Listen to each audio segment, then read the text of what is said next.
Sylvie stared at Asher for a few seconds, but then decided to settle on these conditions. Fine, if you do your training, I will not stop you, Sylvie said, although she was reluctant to agree. She knew that in this world, only the strong ruled. Even though there were laws, nobody would go after a powerful person for killing a weak and powerless one. Okay, enough of this topic. Amelia and Damien are coming back right before your birthday party, Arthur said, breaking the silence. Coincidentally, their academic term is ending early and she performed quite well on her exams, so she can now enter the World Academy at the same time as you and Damien, Arthur told Asher. Asher smirked to himself after hearing his words. He knew Amelia would come right before his birthday party, and some guests would be coming with her as well. How could I be a bad host and not serve my guests well? Don't worry, I will go and pick her up from the airport, Asher replied to Arthur. Oh, Damien will be happy to see you after such a long time. I remember he was still reluctant to leave his only best friend behind to go with Amelia, Sylvie said to Asher and smiled. Asher just shook his head at Sylvie's remark. I didn't mention that you did your awakening to her. She will be quite surprised to hear this news, Arthur said to Asher, remembering his conversation with his daughter. Asher finished his dinner and wrapped up the talk with his parents. He went to his room and checked his phone for some time. He opened the Pixtagram app and opened a private profile. He tapped follow and waited for a few minutes before seeing that the person accepted his request. He opened the profile and saw multiple sketches of nature and cute drawings of kids playing around. It seemed like whoever the person was, they liked this sort of art and drew it beautifully as well. Asher took his time to see all of these sketches. He messaged that person.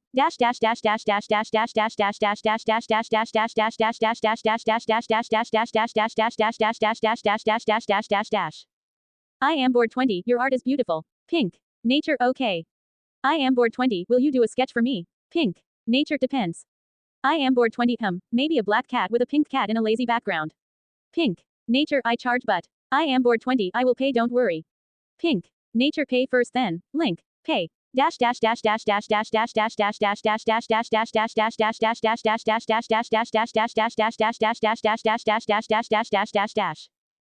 chuckled at the response but sent 10k hour to the link.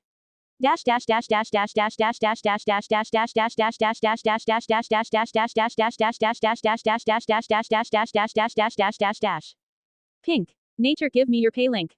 I am bored 20. Why? Pink. Nature you added 0 by mistake. I am bored 20. No, I did not. Pink. Nature. I am bored 20. Pink. Nature okay your painting will be done soon. Pink. Nature THNX.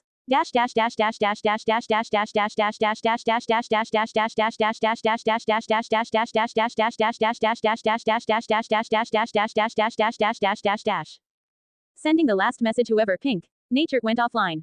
Asher laughed at the response and closed his eyes to get some good sleep. 2 weeks have passed, and Asher's birthday is only 2 weeks away.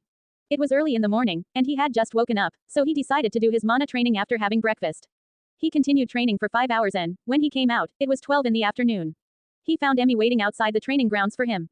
Young master, we have found the kid with a nearly similar description to the one you described, but the information is not exactly the same. According to the information you gave me, this kid was supposed to be an orphan with no family members. But he has a twin sister, Emmy told Asher. Sister? Asher asked, surprised by this new information. Yes, according to the report, this kid has a sister, although she is quite ill and usually stays at home, Emmy said while pulling out a hologram projection from her watch. This kid has committed murder, theft, and many more things. Although he used all the money to treat his sister, he is quite weird. He is 10 years old and, although they live in not so privileged surroundings, he has managed to survive. The way he carries himself is quite similar to you, young master. And his eyes, AR. No wonder you found him quite similar to me, didn't you? Asher asked calmly. Forgive me, young master. I don't mean to doubt the integrity of the head of the house. Emmy got on her knees and waited for Asher's response. Get up. Although this kid has similar traits to the Greville family, he is not my father's child. But you are not wrong. He is indeed a Greville, like me, Asher responded. How? Emmy muttered softly to herself. Although she believed that Arthur would never cheat on Sylvie, she was a maid who came to the Greville house with Sylvie, and her loyalty to her was greater than her loyalty to Arthur. So, seeds of doubt began to arise when she saw the kid with the traits of the Greville family. You are forgetting that there used to be another person like my father in this family, Asher said, clearing the clouds from her mind. No way. Emmy was shocked. Yes, they are Ivar Greville's children. We are going to go meet them. Emmy, make sure this news does not reach anyone else, no matter who, until I say so, Asher said with a hint of coldness in his voice. Yes, young master, Emmy immediately replied. Let's go, Asher told Emmy as he moved towards his room to shower and get ready to go out. He wore a white jacket over a black t-shirt, black jeans, and got in his car. Tell the security to not follow us when we are in the vicinity of those kids, Asher told her. He didn't want any chances of information leaking out. Should I drive? Emmy asked Asher for confirmation. No need, Asher said in a bored voice. The driver was ready to move out of the car, but when he heard Asher, he was a bit delighted.